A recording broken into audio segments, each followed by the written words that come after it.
Okay, we're going to pick up here. We're chapter 10, almost to the end. And obviously, in chapter 10 here, last time we talked about energy. And we talked about a couple of different sort of, not really forms of energy, but a couple different ways that energy sort of displayed in chemistry. The one way that we talked about early on there last time was delta H, which is the change in enthalpy. And remember that this is sort of really just a representation of overall for a particular reaction, either how much heat is being absorbed by that reaction or how much heat is being sort of released by that reaction. We talked about how to calculate delta H, and you could calculate the delta H of the reaction by taking the delta H of our products minus the delta H of our reactants. And remember that we can really get these values here from a table. The other important thing that we talked about when we do those calculations is if you do go to that table, you want to make sure that you do find the correct substance you're looking for and also in the correct state as well. And you do have to, as we talked about, kind of take into account the coefficients as well. So again, you need to multiply the coefficients by the values you find in that table to give you the proper sort of enthalpy change.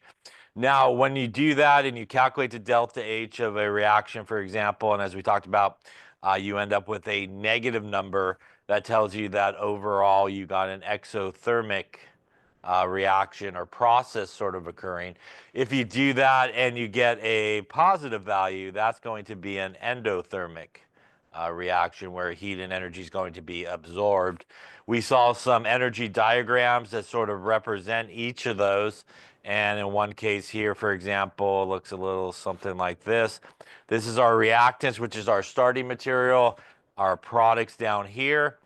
And in this particular case, because the products are actually lower in energy than the reactants, if you take that change in their energy levels, that again is your delta H. And as we talked about, bless you, last time, in this case, the only way for those reactants to sort of get down to the products in terms of energy is overall we're going to get sort of a release of energy in that case, and it's going to be an exothermic reaction diagram here, where we have basically our activation energy, which is that hill, again, that the reactants have to climb to get to the other side.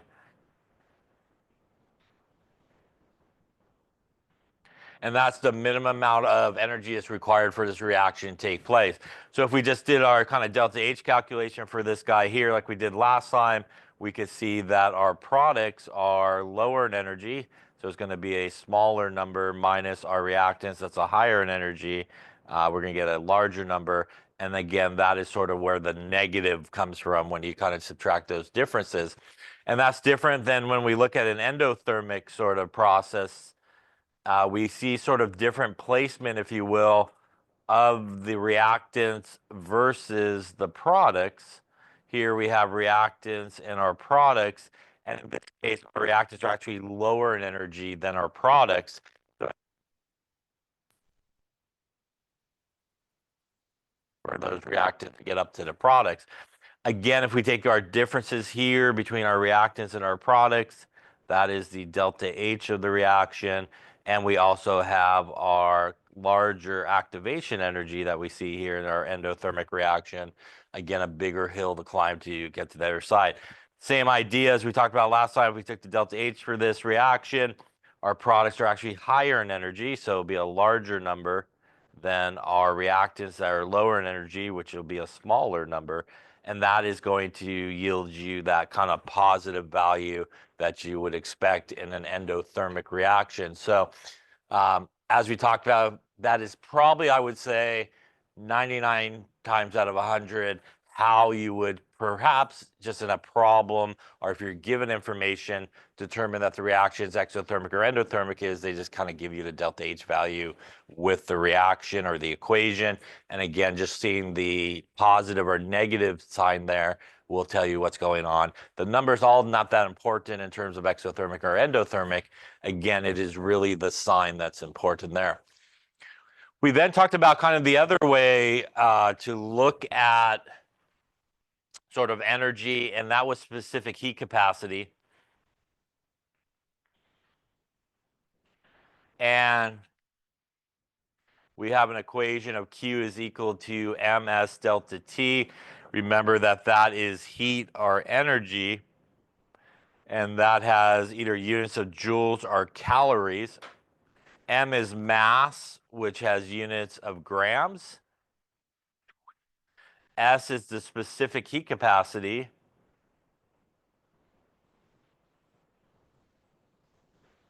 And that has units of joules per gram per degree Celsius or calories per gram per degree Celsius.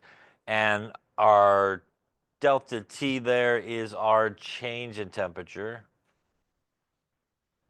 And one of the few things in chemistry that actually is going to be in degrees Celsius, and that's because these guys over here are in degrees Celsius.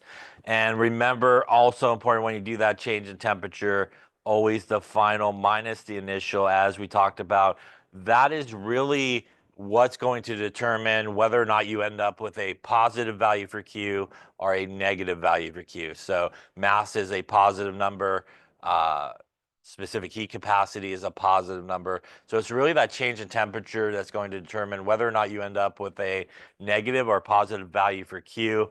And that's important because a negative value for Q is basically going to tell you it's an exothermic process, while if you end up with a positive value, it's going to tell you it's more of a endothermic type process. Remember that there's a couple of values that are important you should know that we talked about. The conversion between calories and joules. 1 calorie is 4.184 joules. Also, the specific heat capacity of liquid water is 4.184 joules per gram per degree Celsius, or 1 calorie per gram per degree Celsius. And those numbers are used a lot, especially water specific heat capacity is used a lot. And that's because a lot of reactions involve solutions, and a lot of solutions are water based. So you can very easily, as we'll do kind of next week as well, figure out, for example, the heat released or absorbed by a reaction by just following the temperature change in water. And even in chemicals, they are basically water based. So we could even do just assuming that they're mostly water and use the specific heat capacity of liquid water. Any questions on that? Yeah. Right, so this 4.184 joules grams Yeah. slash Celsius over, or 1 calorie over grams Yeah. Celsius. Yeah. What is that word in the front? Here, right here. That's basically water in the liquid state. Yeah. Okay. Yeah. So remember that water in the liquid state is probably the specific heat capacity. Obviously, you do need to know, but that you'll use a lot. But it does change with state. So even something like water, if you're in sort of the solid version, which is ice, as we saw on that table, the specific heat capacity is actually more like 2 rather than 4. So it's also really important if you kind of go to a table and you look up the specific heat capacity that you do find in the correct state. I would say water's most commonly the one that people mess up on, and it's usually messed up on in the case of they're doing something with ice, which is the solid state, which is more like 2, or like steam that's also around 2 as well. So some people always roll with 4.184 for water, which is correct if it's the liquid state. But if you happen to come across a problem where it's not the liquid state, there are different sort of specific heat capacity values for water and perhaps other substances as well. Other questions on that? All right, so we did a couple examples last time to finish it out on specific heat capacity. So what we're going to talk about now is still specific heat capacity, but an example of what happens when, for example, we take an object that's, say, hotter, and we put it into an object that's maybe colder, or vice versa. And we get really a heat transfer from one object to the next. And as we've been talking about, when we think about heat and energy being transferred, we think about it in the sense of like a nice perfect transfer. So the idea there is if somebody, for example, loses 50 kilojoules of energy, somebody else should gain 50 kilojoules of energy. The only difference is the actual sign, for example, of the energy being exchanged. One will be exothermic for one process or one person, and that will be more of a negative sort of value of energy. And for the other one that's absorbing all that energy, it'll be more of a endothermic process and a positive value. The actual number, for example, 50 would be the same for both of them, just the sign's going to actually be different. So very common in sort of specific heat capacities, like we will actually do in the lab on Monday coming up, I think, is, for example, let's just say that we took a piece of metal here, and let's just say we have the mass of the metal as, we'll go with 45.5 grams. And let's just say we heated this piece of metal up to about 99.0 degrees Celsius. And let's also say that over here we have a beaker of water. Got a metal over here. And let's just say we got about 110 grams of water, and we got an initial temperature of this water, we'll call it 27.5 degrees Celsius. So we're going to, in this example, we're going to take this piece of metal here, and we're going to basically put it into our water. Now, when I do that and I put this hot piece of metal into actually my colder water, heat is going to flow in which direction? Will it flow from the metal to the water or the water to the metal? Yeah, I'll go from the metal to the water, right? The metal's hotter, right? So it's going to go from the metal to the water, which means basically this metal is going to release all that energy from itself. And basically the water is going to be the one that's going to pick it all up. So in terms of the metal, we really have a exothermic type process happening here as it's going to release all that energy. In terms of the water, we have more of a endothermic process sort of happening as it's going to pick that up. So let's say we put that metal in there and we let it sit there, and the highest sort of temperature that we see for the water, it reaches a final temperature of, I don't know, we'll call it, let's make up some numbers and hope for the best here. We'll go with 29.0. We'll go with that. Why not? Degrees Celsius. Now, if my piece of metal is sitting in there and it raises the temperature of the water to 29 degrees Celsius, what would be like my final temperature of the water, of the metal? I'm sorry, what would be the final temperature of the metal in this case? It's now sitting in that water that has reached a maximum temperature of 29 degrees. So if my piece of metal is sitting in the water that's at 29 degrees, what do you think the metal's temperature would be? 29. It's going to come to equilibrate, right, to the temperature of the water. So in this process, which is a very common sort of process that's done, and you'll actually do that, like I said, on Monday in lab, is we actually know from the water's final temperature what the metal's final temperature is going to be. So we actually could feel that in there on our metal side, that it's going to cool down and come to rest at the same temperature basically as the water we put it in. So the other thing that we know for water is, as we just talked about, that is liquid water. So we definitely know the specific heat capacity of liquid water is 4.184 joules per gram per degree Celsius. So let's say, for example, that we wanted to know what is the specific heat capacity for the metal, right? So that's kind of the goal here, is what we're trying to find. So in this case, if we think about our specific heat equation, Q is equal to ms delta T. If we look at it for the water, and we could actually use that equation over here for the metal as well separately, m is equal to S delta T. When we look at the water, we know the mass of the water, we know the specific heat capacity of water, and we have a final and initial temperature, which means we actually have everything that we need in terms of the liquid water in this case to figure out how much energy that liquid water is going to actually absorb in this case. If we look at the metal, we have final temperature, initial temperature. We're looking for the specific heat capacity. We do have the mass. So we are actually missing the energy that's going to be released here by the water, or by the metal. And in this case, that is going to be found by first looking at what's happening with the water. So because we know that there should be this kind of perfect transfer of energy, we could actually do this calculation for the water first. So let's do that. We'll do the calculation here for the water, which is Q of the water is going to equal the mass of the water here, 110 grams, times our specific heat capacity of our water, times, again, we want to do final temperature, put a decimal in there, minus initial temperature.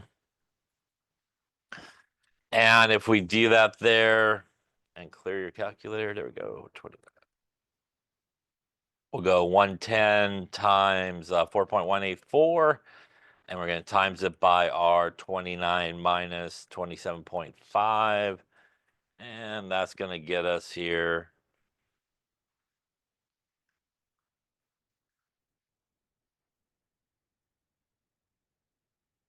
about 690.36.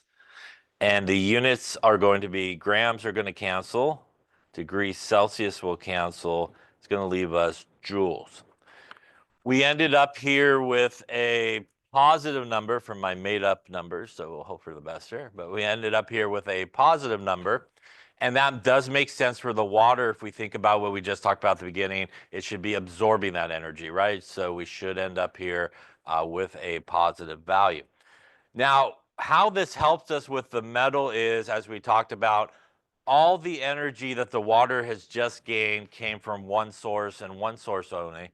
It came from the piece of metal. So the piece of metal was the thing that basically released all that energy, which means the amount of energy that was gained by the water in this case should actually be the same amount of energy that was lost from the metal. So there's a relationship that Q of the metal will equal negative Q of the water, and the negative's really important here because for the metal, it is not an endothermic process, right? In this case, it's an exothermic process. So although we got a positive number for the water, it should be the exact same number for the metal, except it should be negative 690, whatever we got there. So doing this calculation will allow us to now know that the Q of the metal should be negative 690.36 joules. Once again here, I am personally not going to round at this point, based on the fact that I'm going to go use this in another calculation, and we'll go back and kind of figure out the rounding and the sig figs there at the end. Again, I'm going to kind of avoid that little rounding here until I'm kind of done with the whole calculation. Yeah. Metal equals negative Q of the water. Right. Why? The metal is negative because for the metal, it's an exothermic process, right? So it's releasing it, right? And Q will be negative in that situation. Just like when we just calculated here for our water, the water will be endothermic, absorbing all that energy, and the water should end up in this example as being a positive number, which we did get. Yeah. Yeah. And is that why you just entered the whole value that we got once you did that calculation? Exactly, yeah. So if we were, for example, just half this question, which was, how much energy did the water gain? At this point, you should probably round it to the proper digits. But because I'm going to go take it and use it in another calculation, I'm going to hold off on that and come back and kind of figure out where I should actually end up at the end.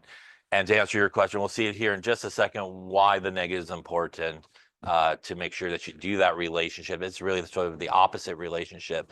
So if we go now to our equation here for our metal, we now have the specific, or the heat of the metal.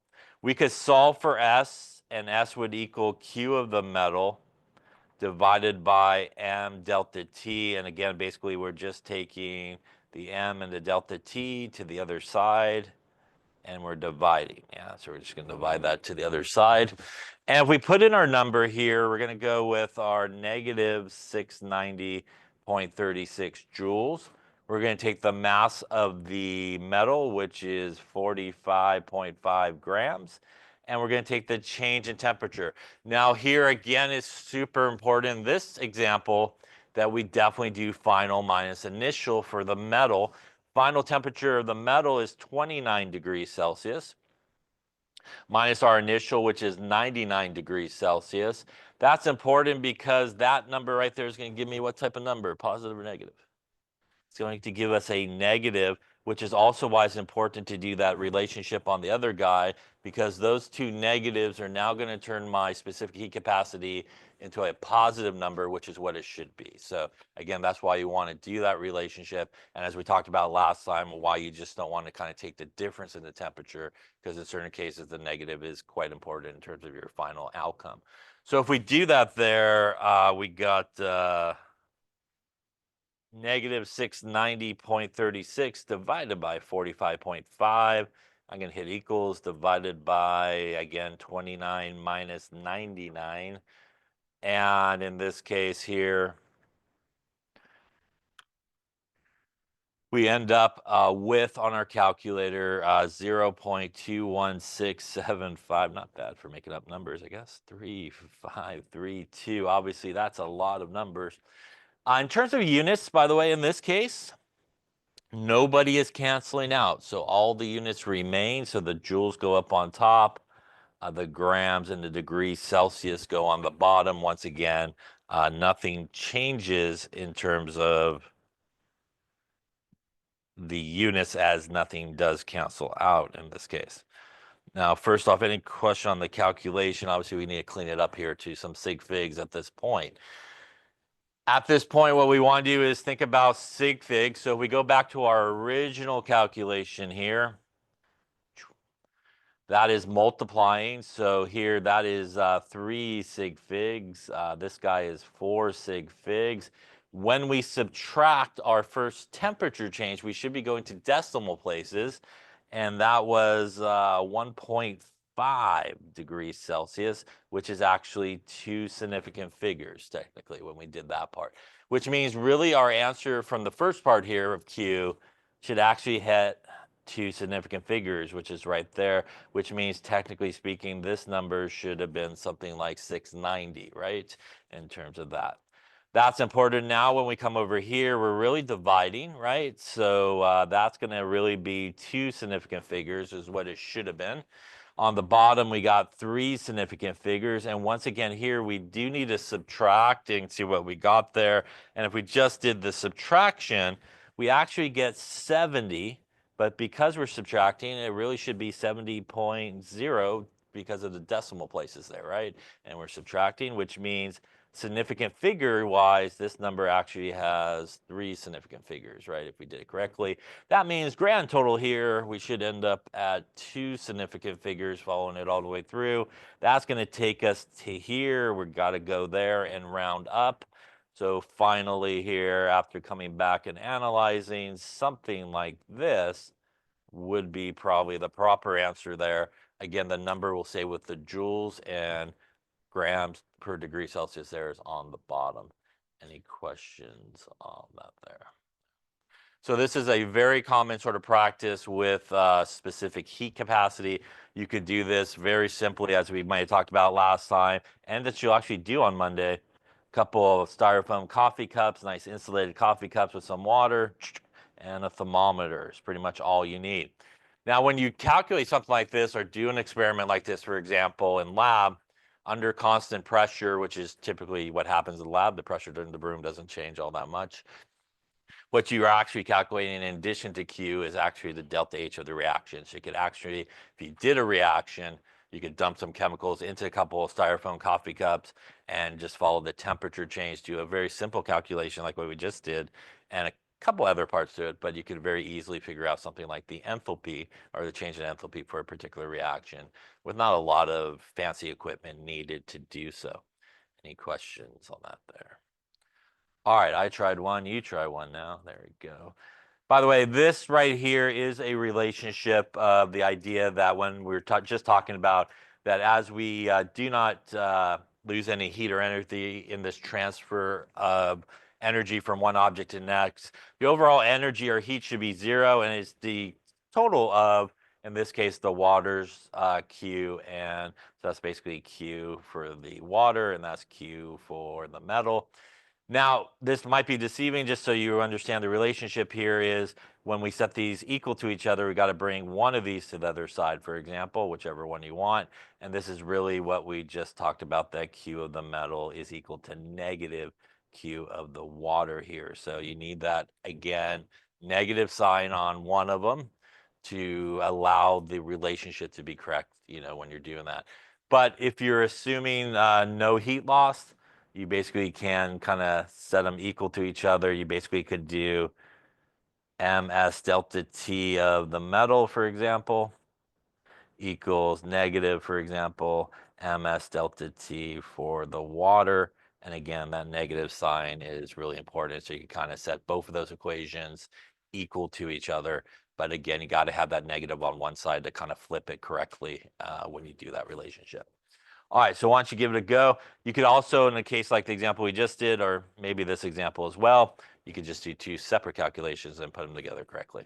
Why don't you give it a go and see what you come up with here. 110 grams of a metal at 55.5 raises the temperature of 150 milliliters of water from 23 to 25.5 degrees Celsius. What is the specific?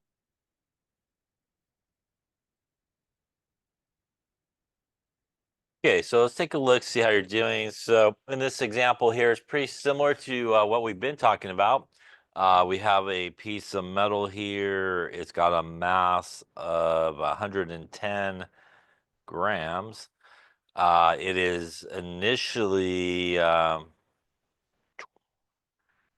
55.5 degrees Celsius. We also have some water.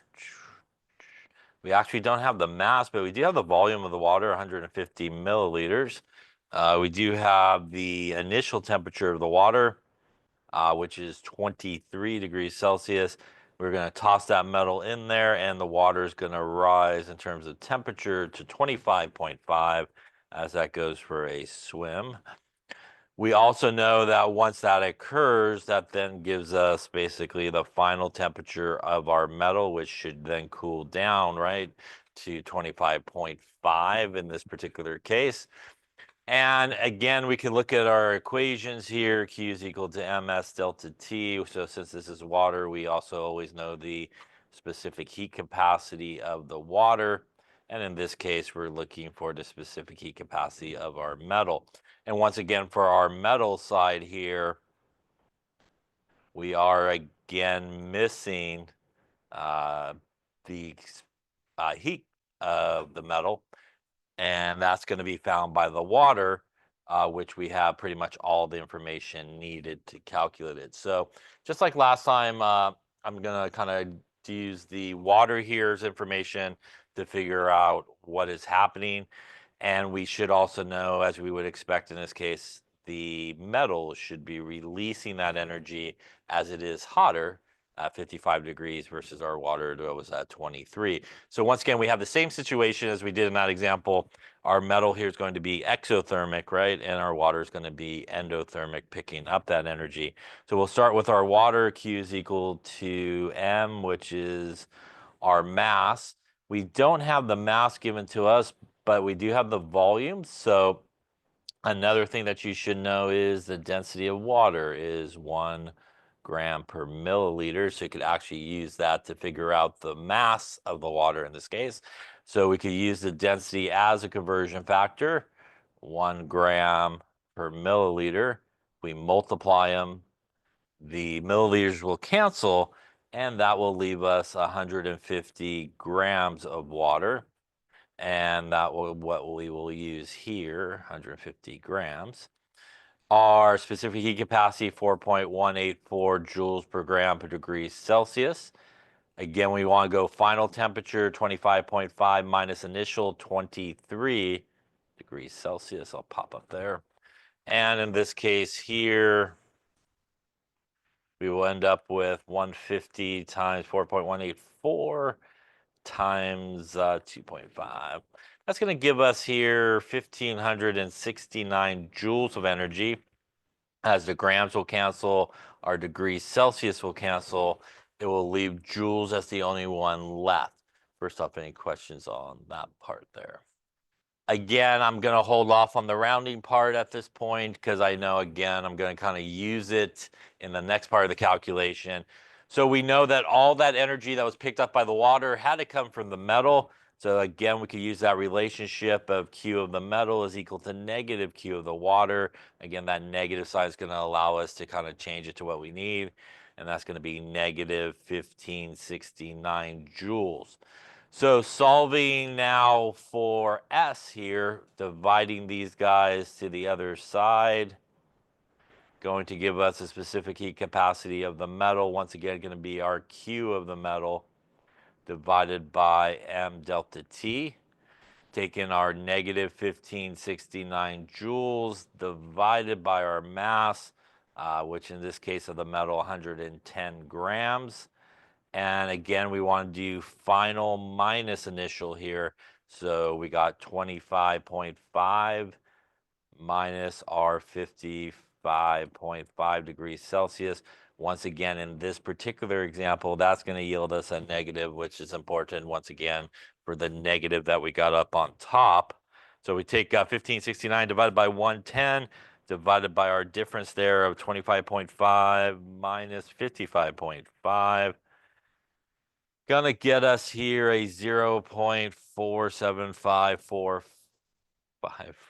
I won't write all the numbers down. Joules per gram per degree Celsius at this point. Once again, none of the units cancel. We again want to sort of analyze significant figures along the way.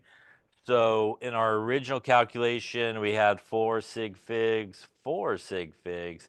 When we do this subtraction, I believe that's 2.5 centimeters, which we should go to decimal places, but 2.5 centimeters would give us 2 significant figures.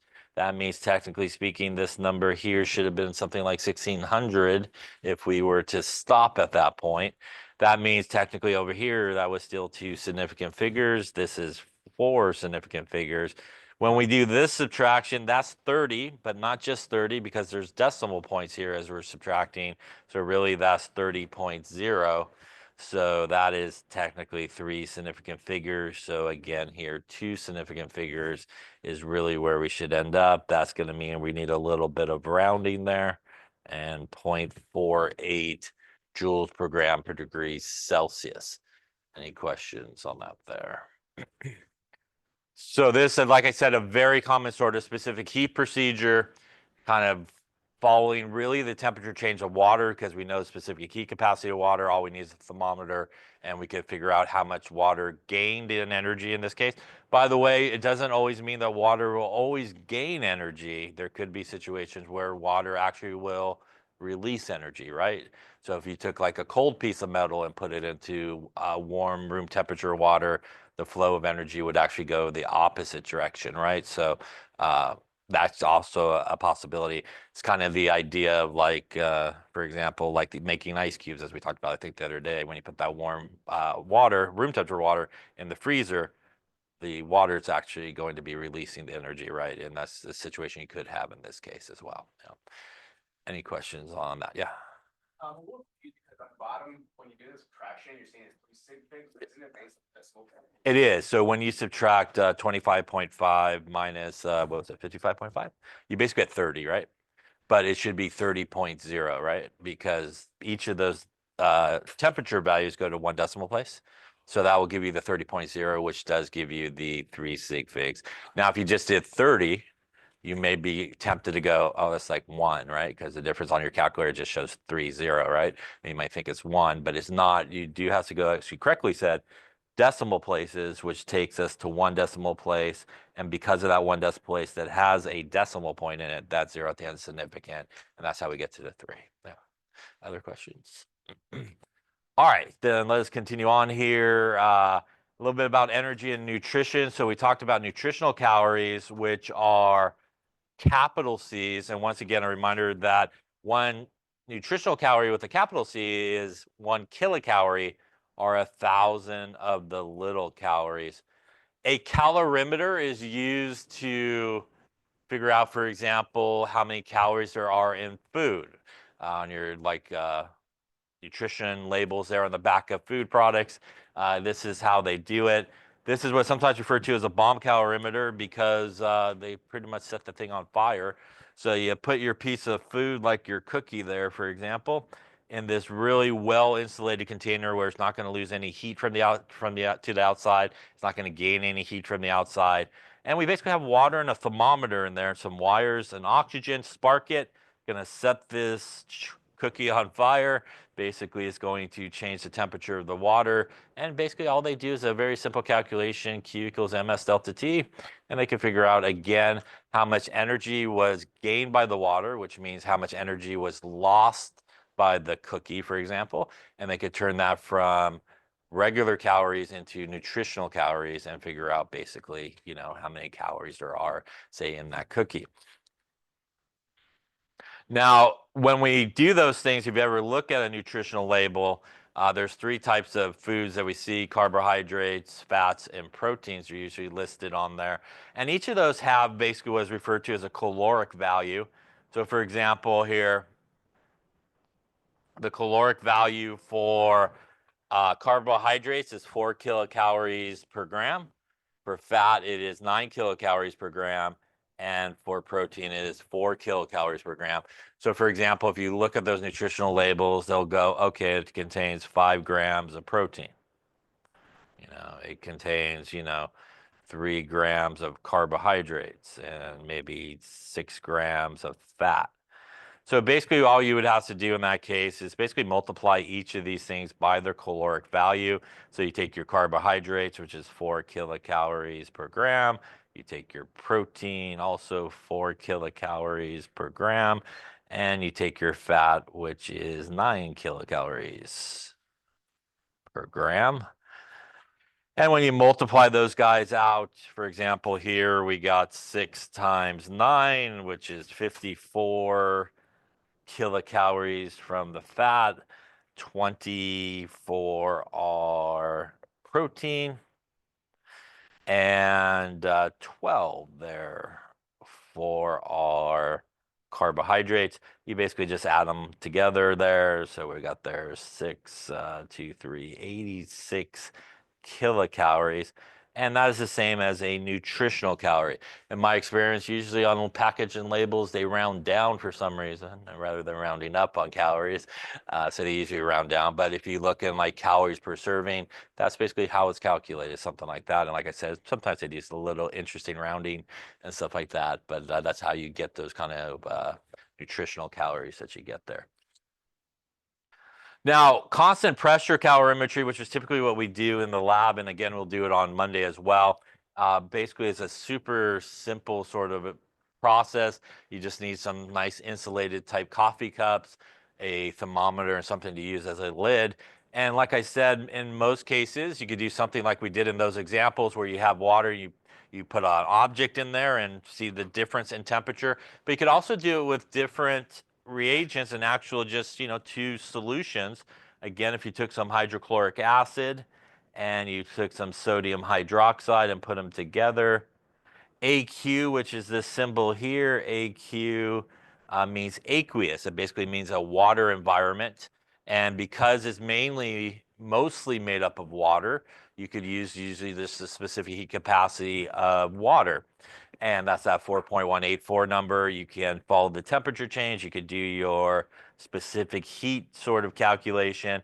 And at constant temperature, constant pressure, not temperature, but constant pressure, if you do that, Q will equal basically the delta H of the reaction. So a very simple, easy way that you can do for regular chemical reactions, not just necessarily tossing solid things in the water.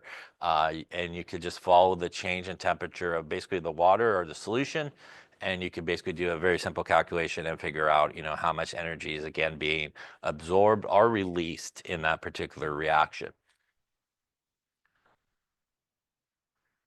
Now, when we talk about calorimeters, sometimes the calorimeter itself has a energy value associated with it. We're not going to deal with that at all. So you might see that maybe on an online homework problem, hopefully not or so. But if you see that, sometimes the calorimeter itself actually has sort of a heat value associated with it. and we're not going to deal with that. So if you come across that, don't worry too much about that if you happen to see it in the book and stuff like that.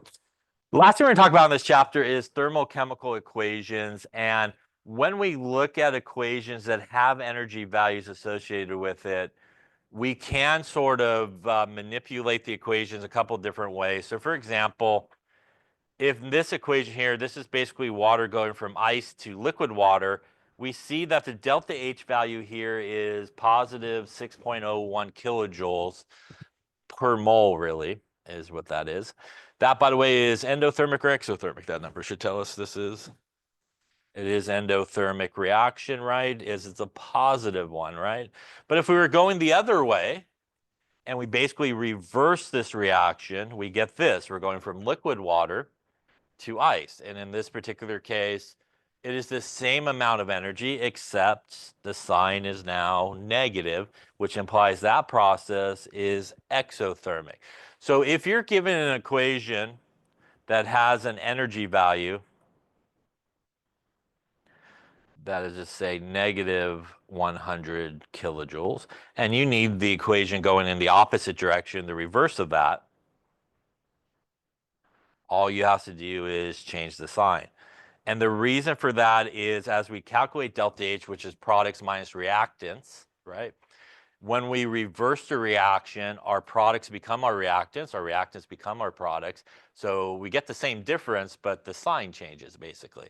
So if you come across a reaction where you need the delta H value for the reverse of the reaction you're looking at, you simply just change the sign.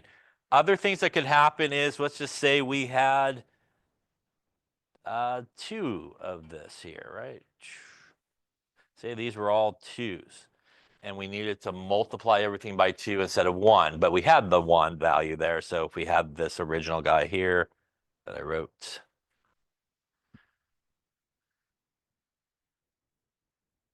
what we would do is multiply the equation by 2 to get us to the right numbers that we need. And how that affects the delta H value is we would also multiply it by 2. So this reaction would be minus 200 kilojoules, because 1 mole, which is the coefficient, by the way, stands for moles. 1 mole gives us 100, but if we started with 2 moles, it gives us 200. Twice the amount gives us twice the sort of delta H for that reaction. Now, what that means is if you have an equation with a delta H value and you find yourself need to multiply the equation by a common number, you need to multiply the delta H value by that same number. So if I had to multiply by 3, I would multiply the delta H by 3. If I needed to multiply by 4, I'd multiply 4, whatever it may be. Yeah. How many threes there would be, only multiply the answer. Yeah, so usually in this situation, if you had an equation and you needed to multiply it by a number, you would need to multiply the entire equation by that number, the same number all the way across. And that would then be the same number that you would multiply by the delta H value by. So for example, you would be starting with this equation. And I could even do this here. We'll just do this like this. And let's just say we're starting with this equation with this value here. But you go, all right, well, I don't need 1A, but I actually need like 3 A's. So in order to get 3 A's in this equation, you have to multiply not just the A by that 3, but you got to multiply everybody by that 3. And that would give you this equation here, and you're just multiplying the coefficients across there. And because of that, you would then need to also multiply this by that common number of 3, which in this case would mean that that reaction we just made would technically give you minus 300 kilojoules of energy. So if you have to multiply by a common number, you multiply the equation by the common number, delta H by the common number as well. What that also means is if you have to do the other, let's just say, for example, we were starting with this equation and we wanted just 1A, for example. That means we don't need to multiply in this case, but we actually need to divide everybody by 3 in this case, right? So we would have to divide this guy by 3, this guy by 3, this guy by 3. That would actually give me the equation in the parentheses, right? If I went backwards, right? It basically would give me A plus 2B gives me C, right? When I divide. What I would then do with my delta H is I would divide it by 3. I think I wrote it there, and that would take me back to my delta H is equal to negative 100 kilojoules. So these are the ways that you can manipulate an equation and how it adjusts to delta H. If you reverse the reaction, delta H sign changes. If you need to multiply that equation by a common number, you multiply the delta H by that same common number. And if you need to divide by a common number, you need to divide the delta H by that common number. Any questions on that?